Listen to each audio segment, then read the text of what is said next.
Hello hi పిల్లలు, ఎలా ఉన్నారు? బాగున్నారా? Welcome to sparrow TV.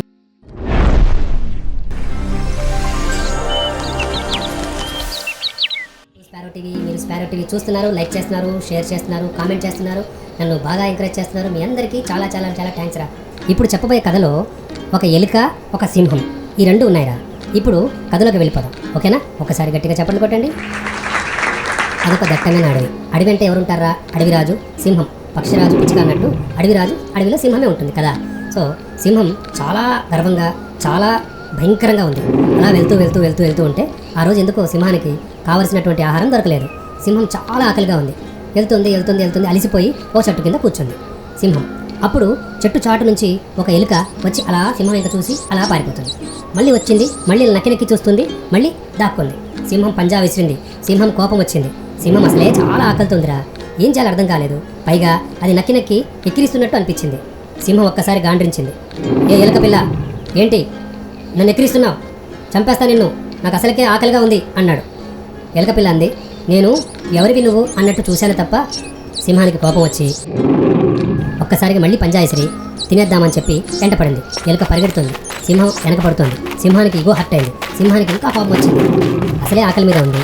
ఇక సింహం ఎలాగైనా ఎలుకను పట్టుకుందామని చెప్పి అనుకుంటే ఎలుక కూడా అలసిపోయింది, సింహం కూడా అలసిపోయింది. ఇద్దరు ఒక చెట్టు కింద ఆగి అలా ఆయాసపడుతూ రొప్పుతున్నారు. సింహం అంది, నువ్వు నాకు ఆహారంగా మారిపో ఎలుక పిల్ల అన్నాడు. ఎలుక పిల్ల, స్వామి, సింహం స్వామి, నన్ను క్షమించండి. దయచేసి నేను కూడా మీకు ఏదో రకంగా ఉపయోగపడతాను.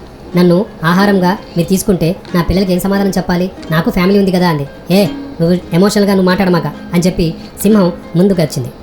ఎలుక పిల్ల, ఆగు సింహమా, నేను సీరియస్గా చెప్తున్నాను, ఒక్కసారి ఆలోచించు అంటే సింహం, సరే ఈ ఒక్కసారికి ఆలోచిస్తున్నాను, వదిలేస్తాను.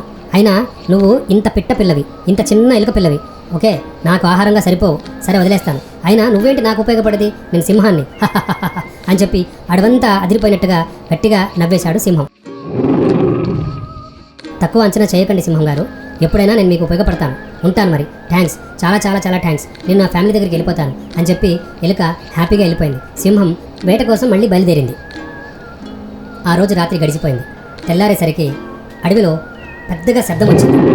ఆ తర్వాత సింహం గాండ్రిస్తుంది. ఎలుక కంగారుగా అటు ఇటు చూసుకుంటూ, ఆ వాసన చూసుకుంటూ, ఎక్కడి నుంచి వస్తుంది ఆ సప్పుడు, ఎవరు అరుస్తున్నారు అని చెప్పి దగ్గరికి వెళ్తే సింహం వేటగాడి వలలో చిక్కుకుంది. సింహం అరుస్తుంది. ఆ వేటగాడు గట్టిగా బంధించేసుకున్నాడు. ఆ వేటగాడేసిన వలలో సింహం అన్ని విధాలుగా ఇరుక్కుపోయింది. బయటకు రావడానికి ప్రయత్నం చేస్తుంది, అది రాలేకపోతుంది. అప్పుడు ఎలుక పిల్ల గబగబా వెళ్ళిపోయి, సింహం రాజా, మీరు కాసేపు ఓపిక పట్టండి, నేనున్నాను కదా అని చెప్పి గబగబా ఆ మొత్తం తన నోటితో, తన దంతాలతో గట్టిగా మొత్తం ఆ వలంతా ముక్కలుగా కట్ చేసేసింది. అప్పుడు సింహం బయటకు వచ్చేసింది. ఈలోపు వలపరిన వేటగాడు పారిపోయాడు. సింహం తల వంచి ఎలుకకి థ్యాంక్స్ చెప్పింది. అప్పుడు చెప్పింది సింహం నవ్వి, నువ్వు చెప్పింది నిజమే ఎలుక పిల్ల, నువ్వు చిన్న ఎలుక పిల్లవైనా పెద్ద మనసుతో నన్ను కాపాడావు. ఓకే, నేను అనుకున్నాను సింహాన్ని నాకేముంది, నాకేం కాదు అనుకున్నాను. కానీ చూసావా, ఈరోజు నీ వల్ల నేను బ్రతికిపోయాను. నా ప్రాణం కాపాడినందుకు చాలా చాలా థ్యాంక్స్. నాకేమైనా ఉంటే నా ఫ్యామిలీ ఏమయ్యేది?